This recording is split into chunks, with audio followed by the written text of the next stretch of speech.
Bang Hilonggo. Please subscribe And like. and share. Ayun, magandang araw po no, sa lahat ating mga kababayan Luzon, Visayas at Mindanao. Grabe talaga mga kababayan. Ano? Ito yung sinasabi ko sa inyo na hindi nyo kaya yung person ng loyalista. At only mga Marcos lang yung may ganito. Ha? Mga kababayan, alam naman natin, mula noon pa sa kanyang ama, meron na talagang loyalista. Yung mga pro Duterte, ngayon lang naman yan, 2016. Sa Davao lang yan. Oh. Ito po mga kababayan, yan, makikita nyo yan. Yan po, mga kababayan, 38%. Ang kay Lini naman, 7%. 15% naman na ang kay Sara Duterte. So yan po yung mga pro Duterte, pro Leni, at pro BBM. So tingnan nyo naman, no? Oh. Metro Manila, 42%. Luzon, 43%. Visayas, 37%. Mindanao, 25%. Dito kay Sara, sa Mindanao, 48%. Siyempre, taga Mindanao siya eh. Diba? Taga Mindanao siya. So, wala magagawa dyan. Pre, lugar niya yan eh. Pero, mas ano pa rin kay PBBM. Kasi nga mga kababayan, 38, ang layo oh, hindi nga siya nangalahati sa kay PBBM. Ano kaya masasabi ng mga didilis dito na sinasabi nilang pakunti na lang daw ang mga loyalista at wala na daw loyalista mga kababayan. Ang loyalista, alam nyo, simula sa mga lulo, lula at mga apu-apuhan sa tuhod, yan, loyalista yan hanggang sa huli. Marami na akong na-interview ng mga loyalista, mga kababayan.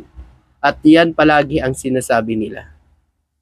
Loyal yan sila sa mga Marcos, mga kababayan. Pero nyo kung merong gumagawa ng mga issue kay PBBM, kapag yan lumabas sa mga loyalista, naku mga kababayan, sobrang dami yan. Nakaraan di ba nga dun sa Senado, naglabasan yung mga loyalista nanggagaling sa iba't ibang lugar.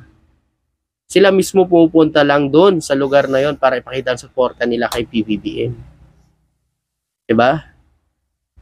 Napakita nilang suporta, walang hinihinging kapalit. Sariling gastos nila ang pagpunta nila doon. Ganun yung mga loyalista. Mga kababayan. Ganyan sila para ipakita lang ang suporta sa mga Marcos. Tingnan nyo naman, no? 38% mga kababayan sa mga Pilipino ay pro BBM, pro Marcos. Naku mga kababayan, ano na naman kaya masasabi ng mga didilis dito? Hindi fake news yan Yan ay balita talaga mga kababayan. Pwera na lang kung gumawa na naman kayo ng fake news nyo, kayo na naman ang fake news. Kasi kayo, hilig kayo sa fake news eh. Diba? Ito pa, mga kababayan, meron pa dito, Filipino voting for pro-China candidate will not support 73%. 73% sa mga Pilipino ay ayaw sa mga pro-China, mga kababayan. Totoo naman, kasi mga kababayan, Pilipino ka pero bakit pinagtatanggol nyo pa ang China? Wala kayong komento pagdating sa pangharas ng China sa mga teritoryo natin dyan sa West Philippine Sea. Pilipino ka Sabi mo, Pilipino ka. Totoo naman yan mga kababayan. Sa mga kababayan natin, di ba? Dapat ganon.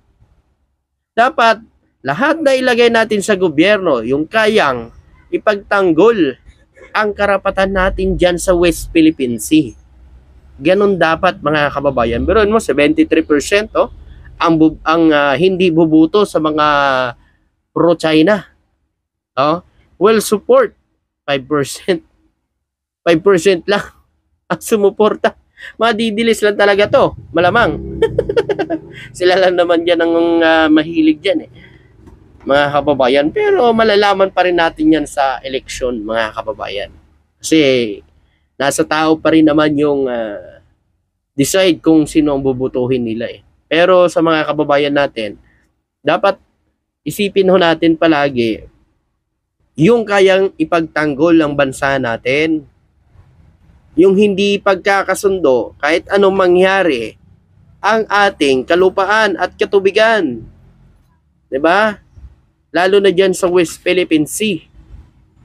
Mga kababayan, dahil tayo hong mahihirapan kapag ipinagkakasundo natin yang mga teritoryo natin diyan sa West Philippine Sea, lalo sa China.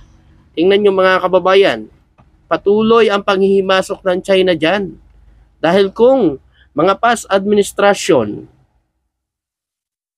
ginawa na yan, mga kababayan, di sana ngayon kay PBBM, mas lalo pa nating natindigan dyan ang ating West Philippine Sea. Siguro ngayon mga kababayan, mas malakas na tayo dyan.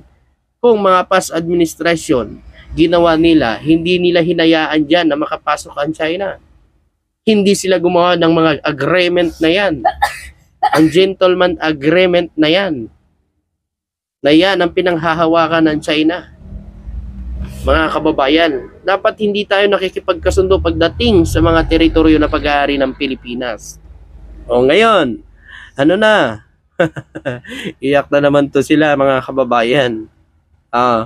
Eto mga kababayan, binalita ko lang din. Balita lang din ito eh. Tingnan nyo, 73%, samantala 5% lang ang bubuto sa mga pro-China. Kahit ako ho, mga kababayan, hindi ho ako bubuto sa mga pro-China. Doon ako sa mga taong talagang naninindigan at ipinagtatanggol ang ating karapatan dyan sa West Philippine Sea. Hindi na mag-jet ski pa. Wala din palang nangyari. Ipinagkasundo din pala.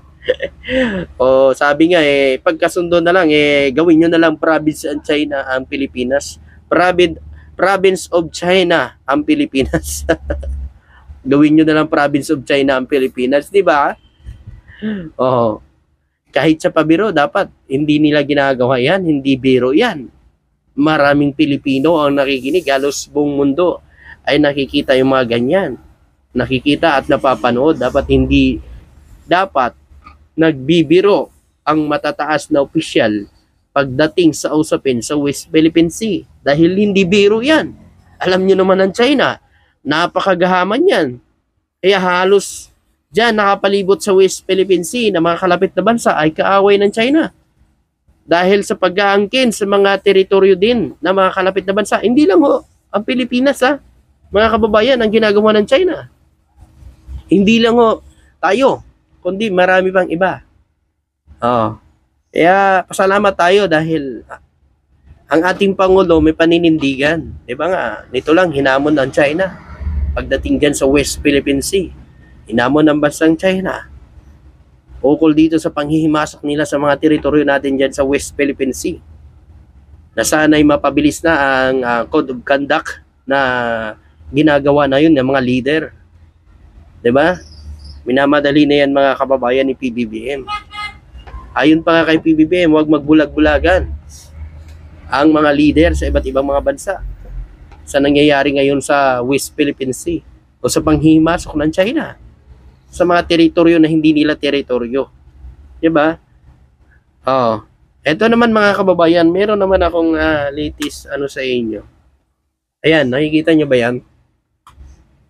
Nakikita nyo ba yung nasa taas na yan, yung nasa picture po natin mga kababayan? Yan yung panahon ni Pinoy, yung hindi pa nalinis yung Dolomite Beach. Eto naman yung kay Duterte, yung nalinis na, yung kakalatag pa lang ng Dolomite. Ayan, nakita nyo ba yan yung nilagay nila na harang-harang na yan? Kakalatag lang yan, mga kababayan.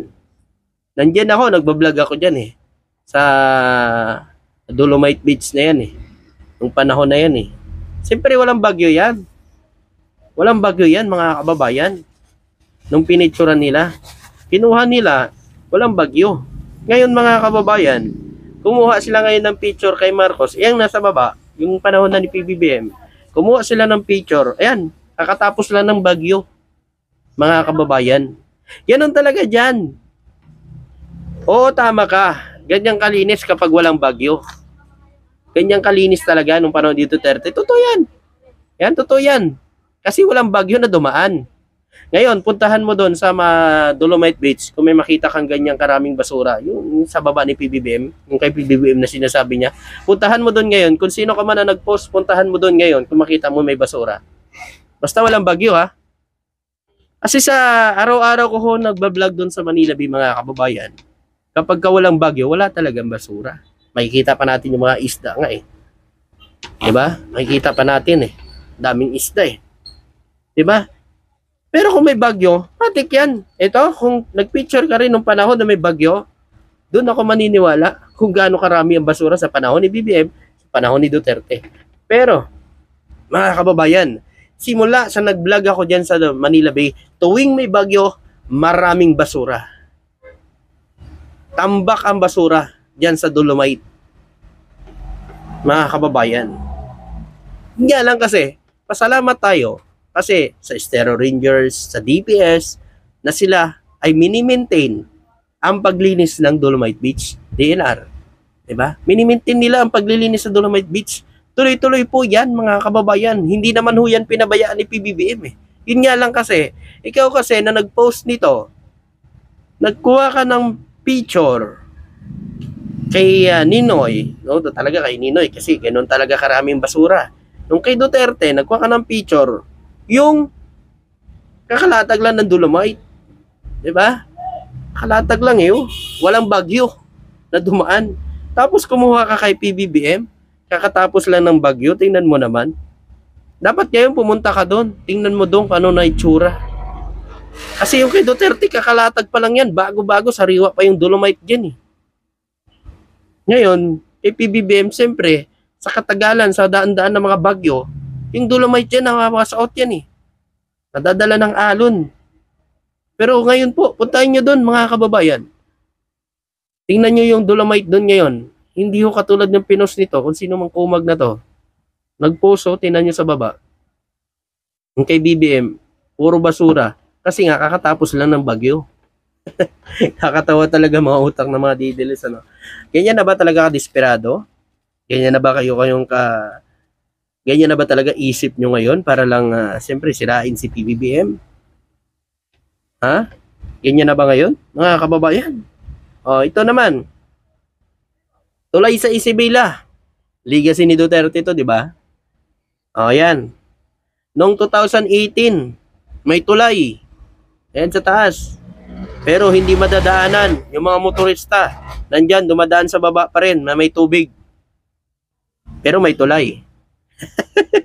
Kasi nga, hindi maganda ang pagkagawa. Ngayon, another budget, mga kababayan, 2024, ayan na, nadaanan na ng 4 wells. Ayan, ayan mga kababayan, nadadaanan na ng 4 wells ngayon. Dahil pinaayos pa ngayon ng gobyerno ulit, dinagdagan ng budget para matibay ang pagkagawa. Marami pang inayos. Oy, mga didiles, ano? Mahilig kasi kayong pumuna ng pumuna eh. Tapos mahilig kayo, sabihin nyo, Duterte Legacy yan. Pag ginawang tulay, Duterte Legacy yan. Eto, Duterte Legacy yan sa taas. May tulay, pero sinatsaga ng mga tao dumaan dun sa baba, sabay tubig. Kasi nga, yung tulay, hindi magandang pagkagawa. Delikado pag dumaan. Or wells, hindi makadaan. O ngayon, okay na. Nadadaanan ng 4 wells. Gumagana na, mga kababayan. Maraming salamat ho at magandang araw po sa inyo. God bless.